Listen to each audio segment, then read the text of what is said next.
Uma sithi sikuma-holide, Vumbo, tindzaba ta-Cat. Hello guys, sanibonani and welcome back to my channel. So kukhishwa statement lesiconfirma kutransfera kwa-Cat Vusimuzi Madlala from le eKgosi Mapuru bekakhona khona to eBhongweni eKokstad prison la ayiswa khona. Leli jele lakayiswa kulo nyalo guys, hhayi akunabharincewayo lapha. Lelo jele leligadze kakhulu elinako konke lungaqabangi. Bamonitha ngisho yonke i-movement yakho ukuthi wena nyalo ukuphi nabani ukwenzakalani.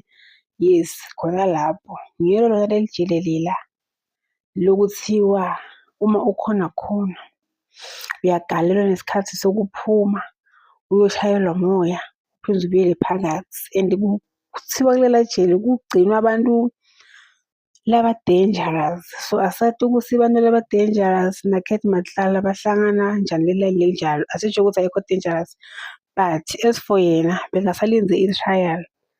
So ukuthi what really happened ukuthi natholakala seka-transfer kuba buhwici ukuthi kuyafihlwa.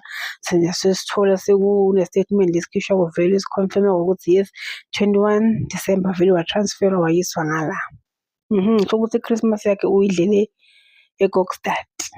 Okay, sindlule lapho. Sathi ukuthi umuntu loya eKokstad umuntu lo sogwetshiwe. Abama namanje bakuthathe bathi ngoba wena uyingoti siyakuthatha. Uma sokunesigwebo sakho lozobhizi ngaso uyiswa khona, but nangu-Cat uthethwe wamekiswa khona. Kuningi guys lokwenzakalile labangafuni ukusitshela kona. Akhona ama-details labasifihlela ona lebe kumele ngabe avetiwe siwade ukuthi kahle kahle kwenzakalani. So as for uKat ukuthi umsida ukuthi acale ukucula manje avete amagama cause hhayi into athi ibukeka itimhlophe for yena tibukeka timnyama.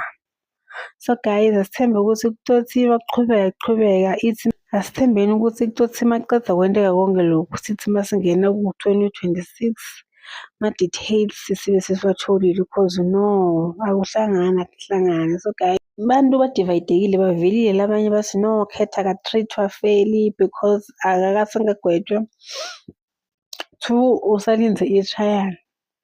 3 bathi labanye akekho ingoti. Bona bangambona ngathi akasiyingoti ngale ndlela bacabanga ngayo, but uyingoti cause lapha la kaya khona manje even communication la katoba nayo nebantu njani itobe i-check-wa ukuthi ukhuluma nabani njani. So into atimbukela ithembisa for yena, or maybe ngilenye iplan yokuthi yena atholakale sekabaleka, but asadi kunenkosi kuthiwa leli jele labalithemba bake baba escape A1 from 2002 kuze kube manje kusethe lokwendakalile.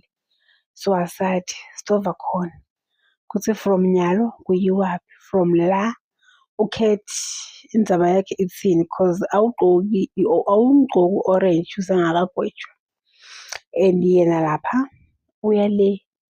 Sho ukuthi makafika le uyovela bese sewungena ku-orange phela ukuthi uqhubeka solo abe ku-waiting trial yakhe, but for now utolenzela le. Hey kuningi lesingakwazi isitobhisi solo sithi kumbe cause kuvele kwakhishwa statement without stating any details la shoko ukuthi uKat umuvele la because wente 1 2 3 simkhiphe la because sibona yabo. So guys, kuningi lesingakwazi. That's the end of our today's video. Please like, comment and subscribe. Don't bana ku video elandelayo. Bye.